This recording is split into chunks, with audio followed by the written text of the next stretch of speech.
describe him to me.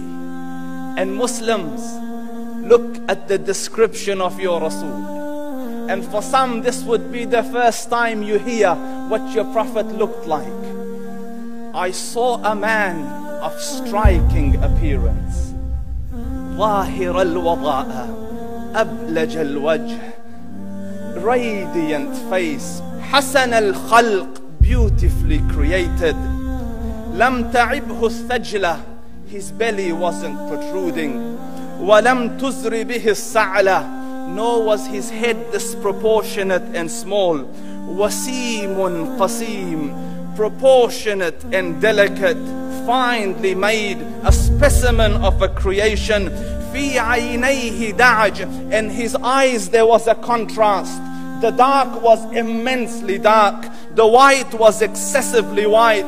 وفي أشفاره وطف, and his eyelashes were long. وفي صوته صهل, and in his voice was a natural echo. وفي عنقه سطع, and his neck was elegantly long. وفي لحيته كثاثة, his beard was full and thick. أزج أقرن, his eyebrows were arched, but they were not joined. It was separated. In summit فعليه الوقار, when he was silent, dignity covered him. وإن تكلم سماه وعلاه البهاء, and when he spoke, it was audible and clear, almost commanding and overtaking. أجمل الناس وأبهاهم من بعيد, from afar the most striking and outstanding in appearance. وأحسنهم وأجملهم من قريب, and when he came near, the best of them and the most handsome of them in closeness.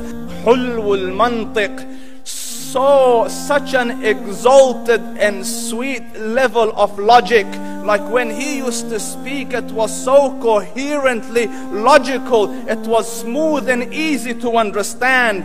فصل لا نزر ولا هذر, he was to the point, not excessive nor too short. كأن منطقه خرزات نظم يتحدرن, his logic, his utterances, his words were like jewels coming out of a necklace, calculated, polished, one after the other, it would flow magically. ربعة, he was medium in height. Your eye didn't have to strain to look up at him, nor was it tedious to look down at him. He was a comfortable sight to look at. له رفقاء يحفون به, he had friends, the people that were with him, they were working around him to try to serve and protect him. إن قال سمعوا لقوله, when he used to say something, they used to hearken to what he used to say. وإن أمر تبادروا إلى أمره, when he commanded, they used to compete to fulfill the command.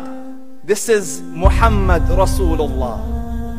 This is Muhammad Rasulullah. Anas ibn Malik says, he says, I came out one night, it was the full moon night.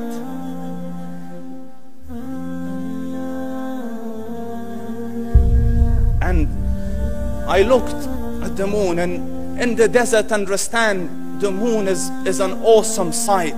It is smooth, it is radiant, it is clear, it is gentle compared to the scorching sun at which they are used to. So the moon was the epitome of beauty. So he says, I came out at a full moon night and I looked at the moon and I saw it, beautiful, handsome. So I said, let me go see if the moon is more handsome or my Prophet is more handsome. Let me see if that is more beautiful or the Prophet is more beautiful. So I went and I saw him standing afar. So I looked at his face and I looked at the moon and I looked at his face and I looked at the moon and I looked at his face and I looked at the moon, and he said, Wallahi, he was more handsome than the moon in its entirety. That is just the look of your Rasul. Aisha radiyallahu anha says, I was sewing with the needle. My needle dropped in the dark. I couldn't find it. I said, Ya Rasul, I can't find it. He moved his face close, and I swear, out of the radiance of his face, I found my needle. And the Prophet sallallahu alaihi wasallam was mind-bogglingly handsome, but his handsomeness was covered with waqar and jalal and hayba. The Sahaba say, when we used to sit at his feet, two feelings conflicting would come on the heart. The first one, you wanted to look at him. You wanted to behold the majesty of his face. And when you wanted to look up, shyness used to overtake you, so you used to look down. Amr ibn al-As says, I sat with him many times, but if you ask me to describe his face, I can't describe it. I wouldn't be able to look up to him ijlalan wa ta'zeeman. I couldn't look up at him. And that is why he didn't have the problems that Yusuf alayhi salam had. Because it was difficult to penetrate the awe and the splendor of the Rasul.